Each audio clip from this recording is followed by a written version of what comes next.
Descartes, Toma i suvremena osobnost.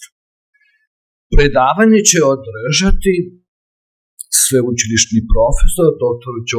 Farris. Dopustite mi samo nekoliko misli vezanih za njegov život i rad. Dr. Farris je prethodno kao istraživač iz Humboldtove zaklade i gostujući istraživač na sveučilištu Ruhr u Bochumu bio priznat kao znanstvenik.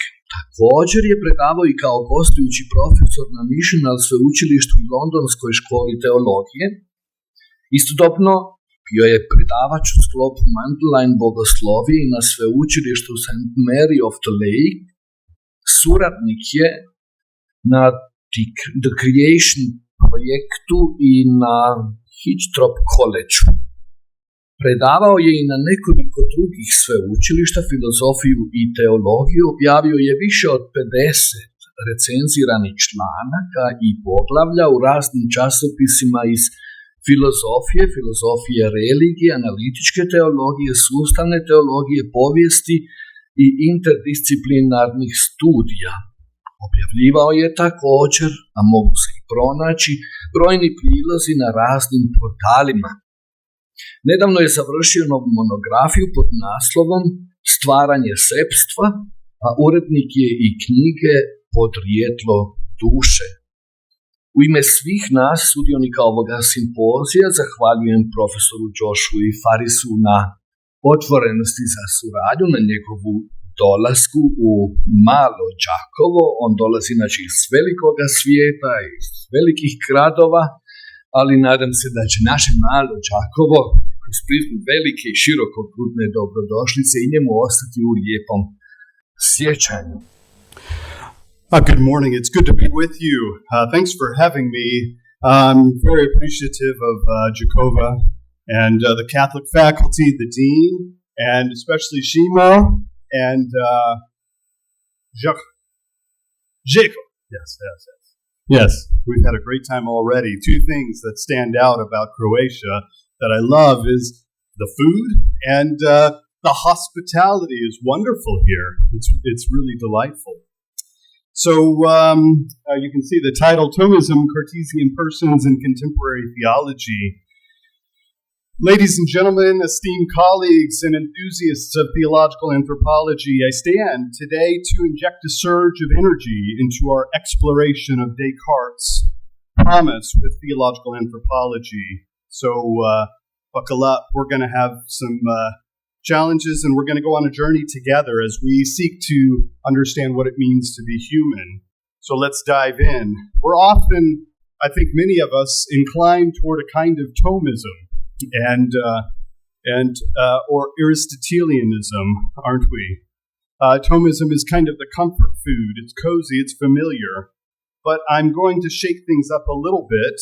You see, there's this pervasive notion that when we talk about the person, we're necessarily including the body. It's a part of our theological DNA that we inhabit.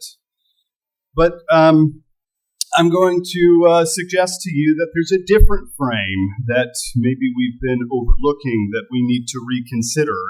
So enter Descartes, Rene Descartes, the Cartesian promise.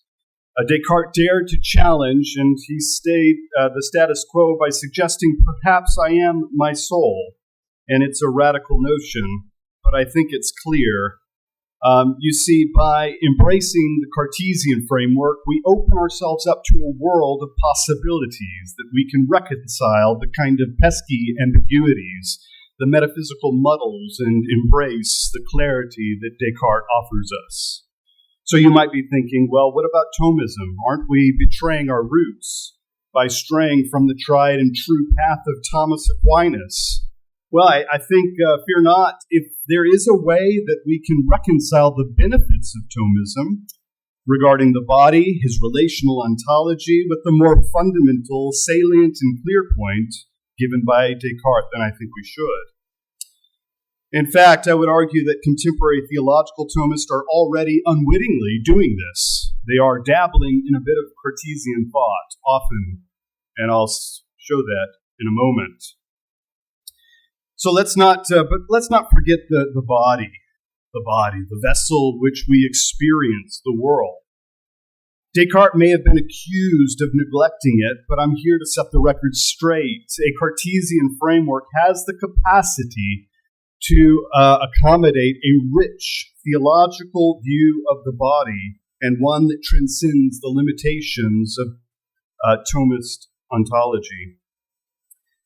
But if we're going to do this, we need to begin with the core, the immaterial core, the person, the metaphysical essence that persists through change. And it's this following claim by Thomas that continues to either be assumed or explicitly affirmed by contemporary theologians. Anima mea non est ego, in other words, I am not my soul. However, it's this Platonic or Cartesian view that is essential for possibly making sense of personhood in a theological context.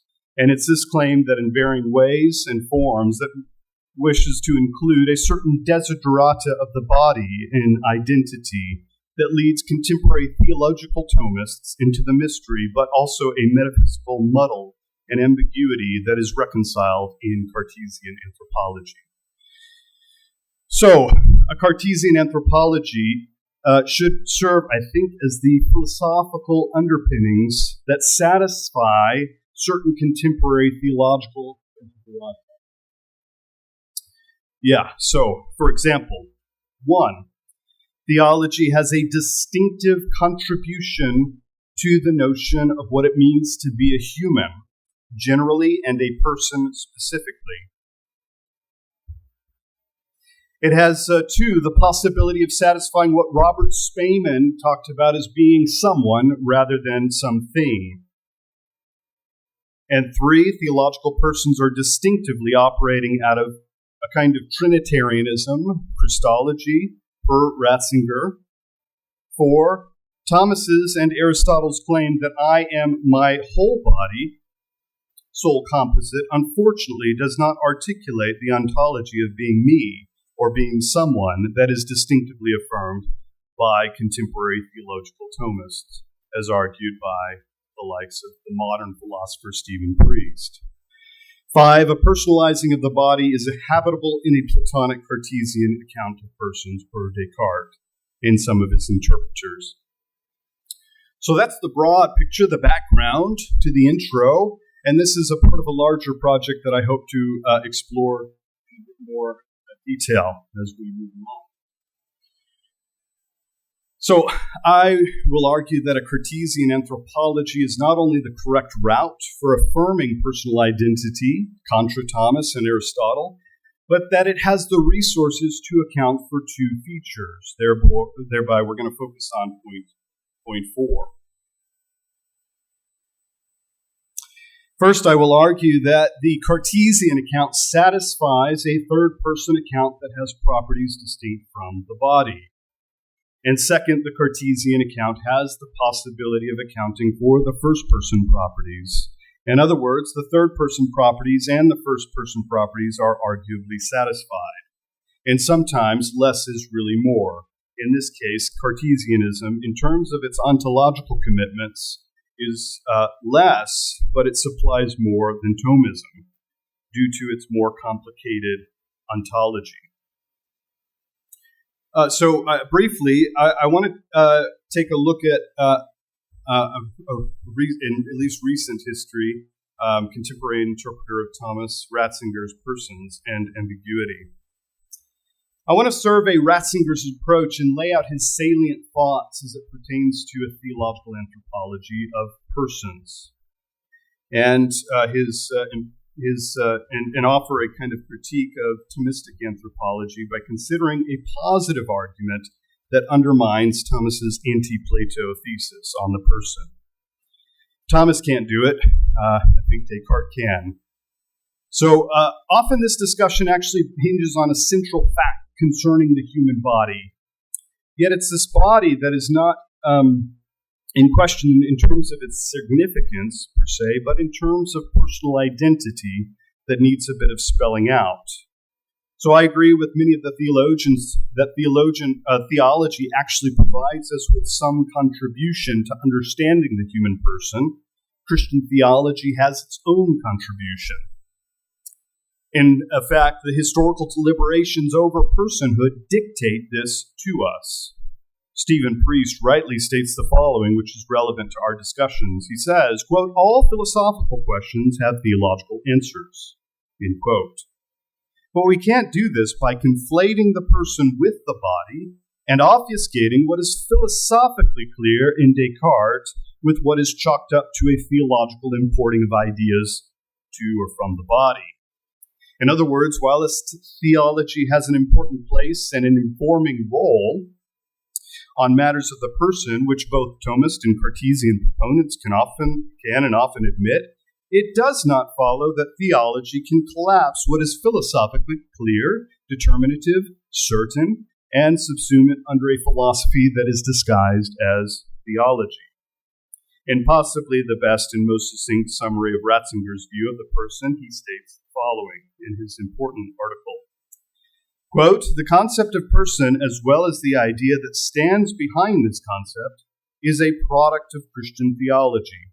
In other words, it grew in the first place out of the interplay between human thought and the data of Christian faith, and so entered intellectual history. The concept of the person is thus, to speak with Gilson, one of the contributions to human thought made possible and provided by Christian faith. It did not simply grow out of mere human philosophizing, but out of the interplay between philosophy and the antecedent given of faith, especially Scripture. More specifically, the concept of person arose from two questions that have from the very beginning urged themselves upon Christian thought as central, namely the question, what is God and who is Christ? In order to answer these questions that arose as soon as faith began to reflect, Christian thought made use of the philosophically insignificant or entirely unused concept prosopon equaling persona. So in my judgment, one cannot therefore know that person most truly, what it means to be a person most truly without fathoming this origin.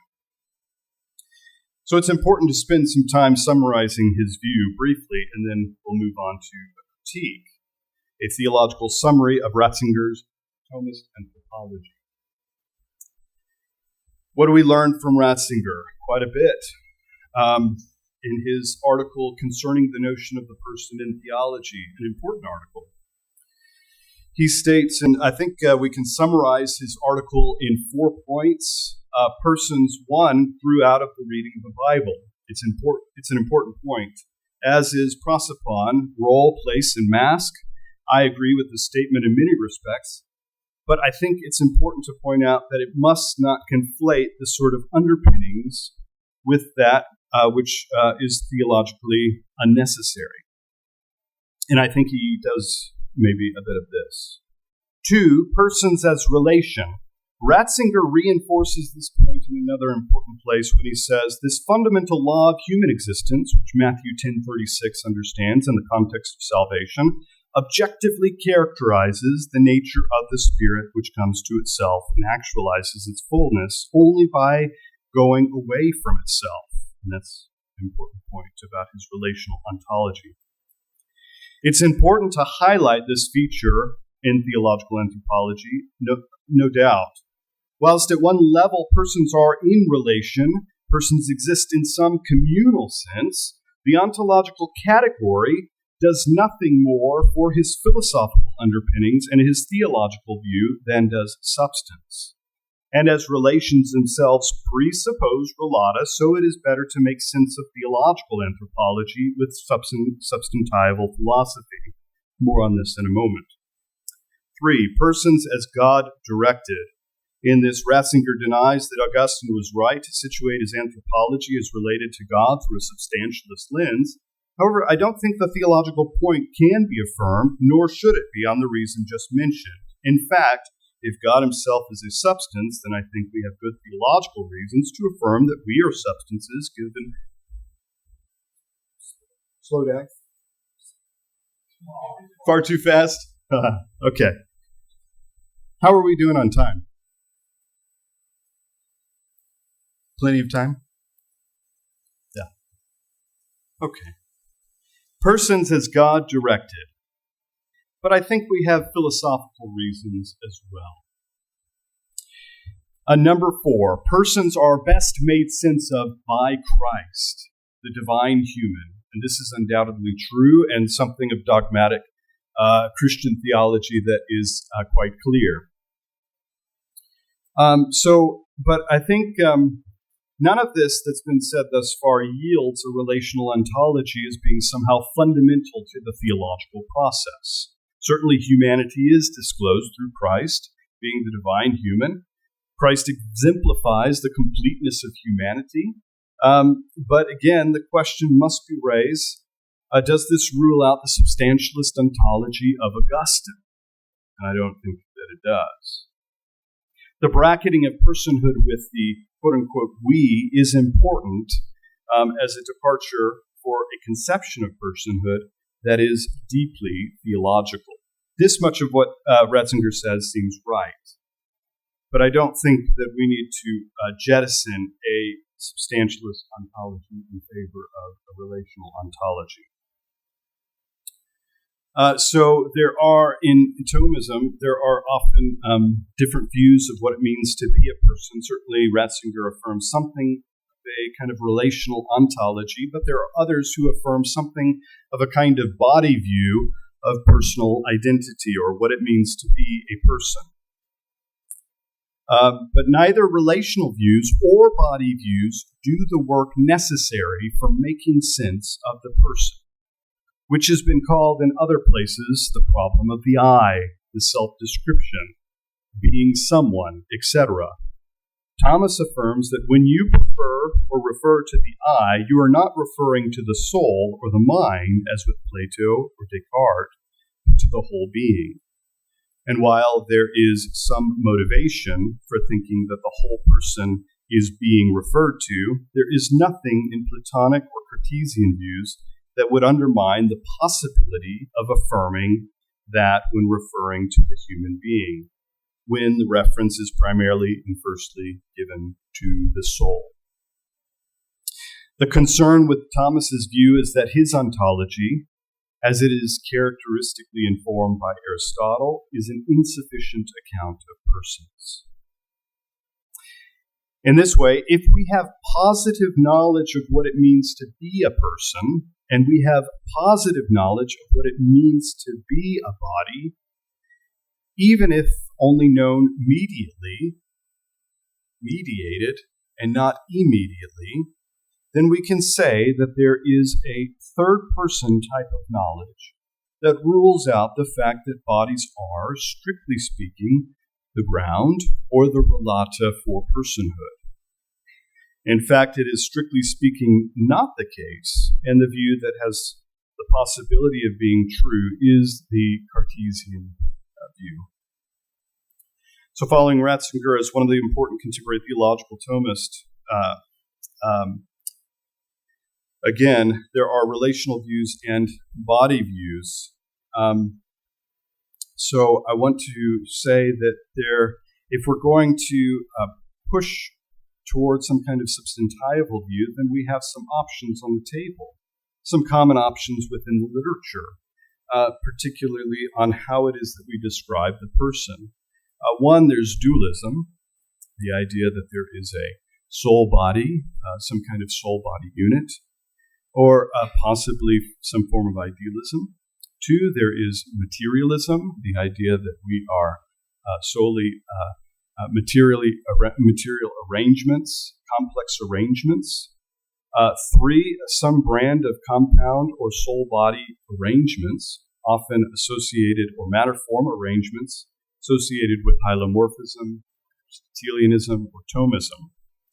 I'm going to contend in a moment that we have explicit reasons for rejecting materialism and also probably some form of hylomorphism, Thomism, and show how it is that it implicitly rules out this third view, some sort of Thomistic view, some sort of Aristotelian view.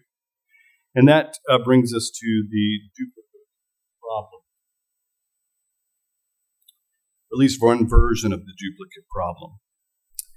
And what follows, I'll argue that I am not my body, strictly speaking, or in any sense, essentially, I am not my body.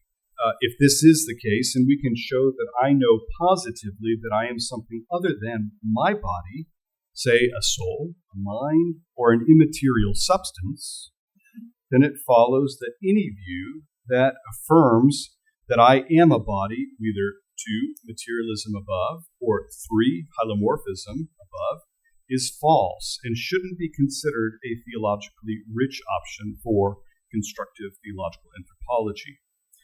Now, we can make sense of the benefits that it offers in terms of how to describe aspects of the body or features of the body, but to say or to move from that to the idea that I am strictly identical in some way, or that I am my body is, I think, invalid. I am not identical to my body, nor am I identical even to my human being, which is inclusive of my body. So this is the dialectical choice one must make between a more Platonic view or an Aristotelian view. A Platonic view may have the resources to account for the problem of the I, or being someone, as so profoundly put by Stephen Priest and Thomas Nagel, both philosophers, contemporary philosophers. Although an Aristotelian or Thomist view does not. An Aristotelian view can be understood by a Platonist, yet fail to capture Platonic truths that are otherwise outside its purview. The predicates under investigation are arguably within the purview of a Platonist-inspired understanding of the world.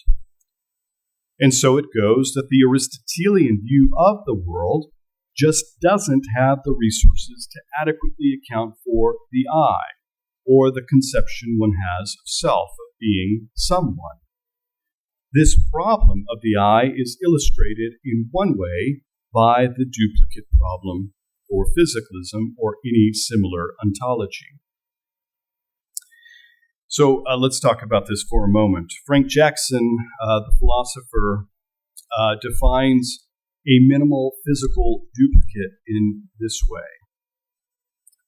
A minimal physical duplicate of our world is a world that A, is exactly like our world in every physical respect.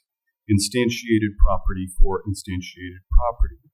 Law for law. Relation for relation. And B, contains nothing else in the sense of nothing more by way of kinds or particulars than it must so satisfy. A. B is a no gratuitous additions or stop. So this duplicate objection to specifically to physicalism, I think, has the implications, I'll talk about that in just a moment, for ruling out hylomorphism as well. Following the philosopher Benedict Gurka, he begins with the supposition that there is a possible world, and that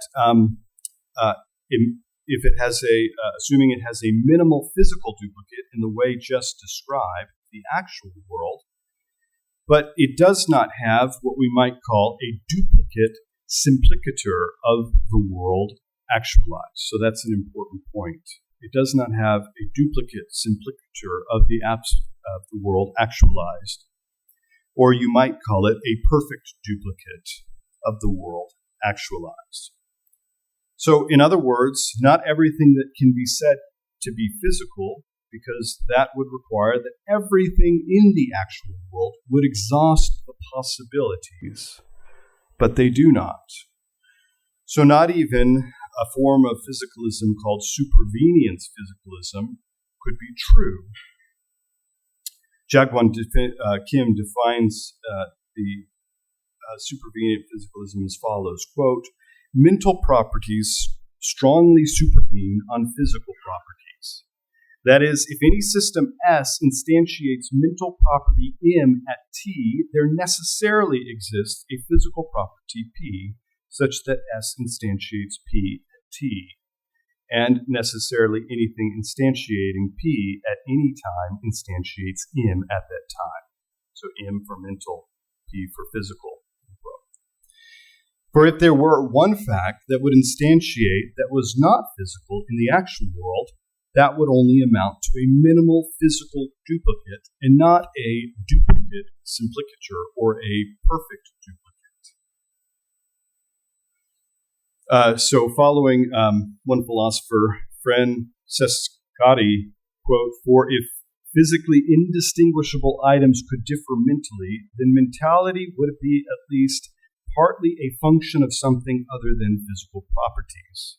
Mentality, therefore, would not be purely physical." Unquote. So if it can be shown ontologically there is more than the physical and possible worlds, then that would require some substantial difference, of which there is, because there is not a duplicate simplicature or a perfect duplicate.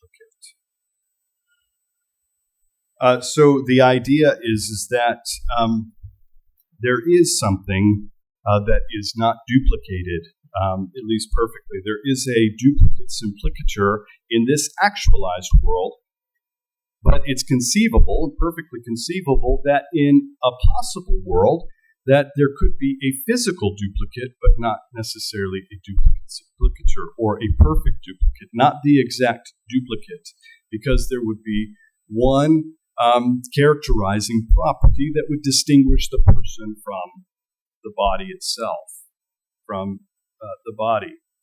So if this is true, then there is some sort of substantial property that distinguishes the person from his or her body. And that would be a distinguishing mark that would be essential to what it is to be that person, or that mind, or that immaterial core or substance.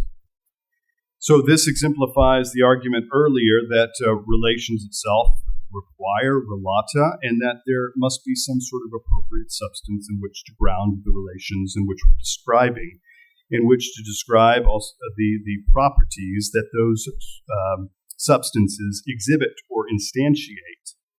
And the properties of the person are, at least at some fundamental level, distinguishable from the bodily or the physical properties that are under investigation. And it's this more unique problem that we'll get to in just a moment that exemplifies this, or roots this, or buttresses this further. And this is the idea coming from the German theologian Robert Spemann, the contemporary theologian, that I am the problem of being someone rather than something.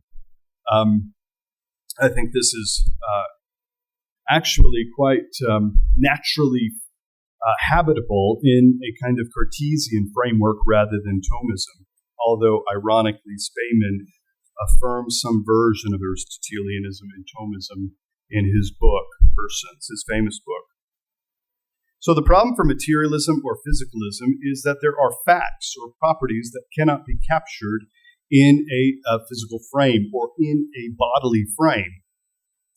And insofar as hylomorphism or Thomism is understood as a form of physicalism explicitly, even a form of physicalism that affirms that there are higher order cognitive properties that are not reducible, those psychological or mental properties, depending on material properties, it follows that this sort of view, or any sort of view like it, cannot be true.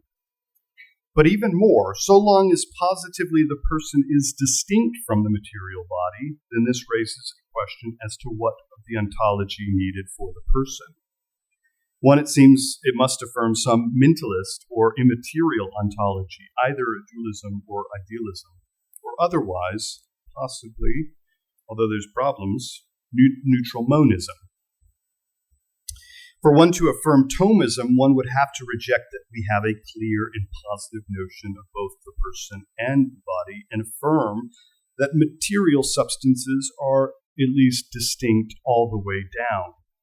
That seems problematic, certainly for modal logic, or seems problematic in terms of how it is that we account for kind of the particularity of the form itself that's doing the work of the body to distinguish the body, or the material as a matter-form arrangement as being particularly distinct beyond the sort of universal. So the whole universal particular dialectic is important here.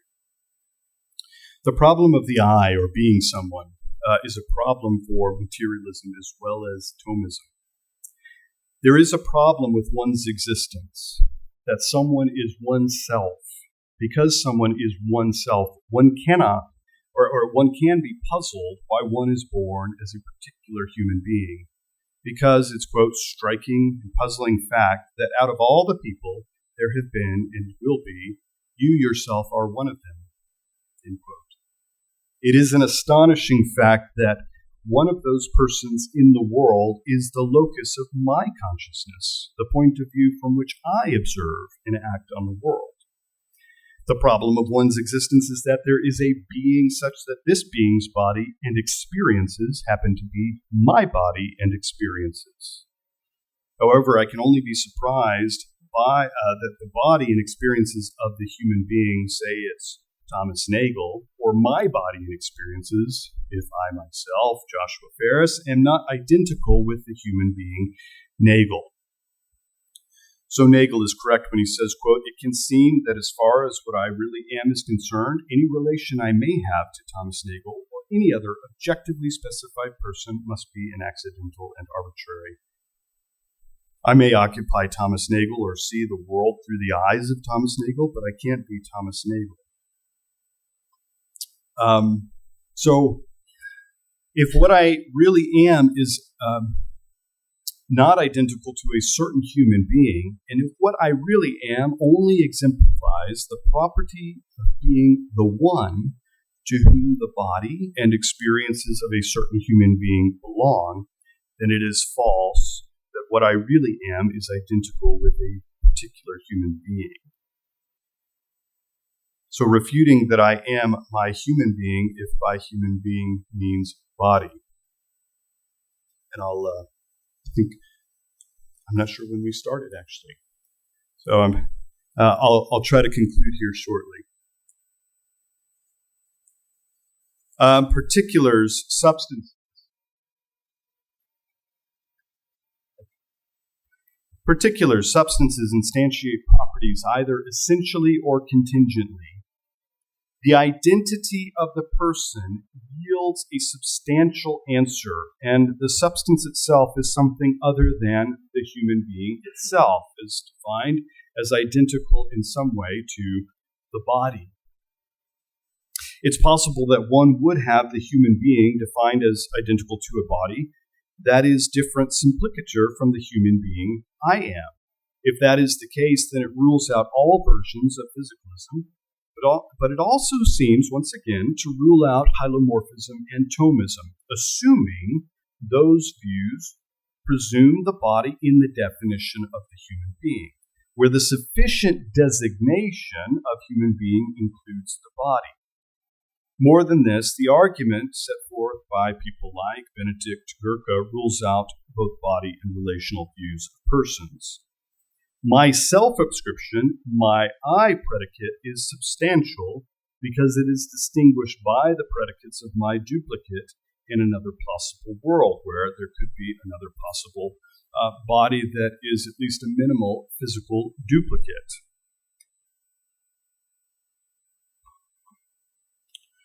So this is an argument I make in The Creation of Self, a Case for the Soul, where I offer a view of the perfect duplicate as something that is just, in principle, non-duplicatable.